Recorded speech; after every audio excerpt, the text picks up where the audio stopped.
শহীদ ওসমান হাদিকে খুন করেছে সেটা বের করার, এই দায়িত্ব রাষ্ট্রের যে এই খুনের পিছনে কারা রয়েছে তাদেরকে খুঁজে বের করার। অথচ অত্যন্ত আশ্চর্যের বিষয় হচ্ছে, যার সাথে বৈঠক হয়েছে তার ব্যাপারেই মমতা বন্দ্যোপাধ্যায় বলেছে যে সে নাকি তাকে চুপ থাকতে বলেছে এই ব্যাপারে। তো সুতরাং আমার কাছে মনে হয়েছে বাংলাদেশের পররাষ্ট্র মন্ত্রণালয় থেকে যেই বিবৃতি দেয়া হয়েছে খুনিদেরকে ফিরিয়ে আনার ব্যাপারে, এইটা মূলত বাংলাদেশের স্বাধীনতাকামী জনগণকে এই খুনের বিচার থেকে, এই লড়াই থেকে দূরে সরিয়ে রাখবার জন্যই এই কথাগুলো বলা হয়েছে।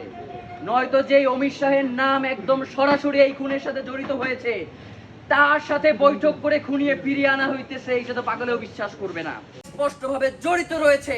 সুতরাং সরকারকে অবিলম্বে জাতিসংঘের অধীনে যেই তদন্ত, যেই চিঠি প্রেরণ করা হয়েছে সেখানের আপডেট কি সেটা আমাদেরকে জানাতে হবে এবং অতি দ্রুত সেই তদন্ত বাস্তবায়ন করতে হবে।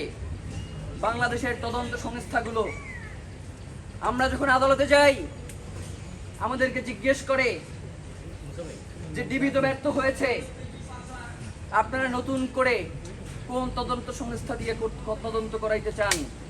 মনে হয় যে মেয়ে দেখতে গেছি, কোন মেয়ে ফর্সা, কোন মেয়ে কালো, কোন মেয়ে খাটো, কোন মেয়ে লম্বা, এই ধরনের প্রশ্নগুলো আমাদেরকে করতেছে। আমি আদালতে দাঁড়িয়ে বলেছি যে এই দায়িত্ব ইনকিলাব মঞ্চ বা আমাদের নয়, এই দায়িত্ব শহীদ ওসমান হাদির পরিবার নয়, এই দায়িত্ব রাষ্ট্র।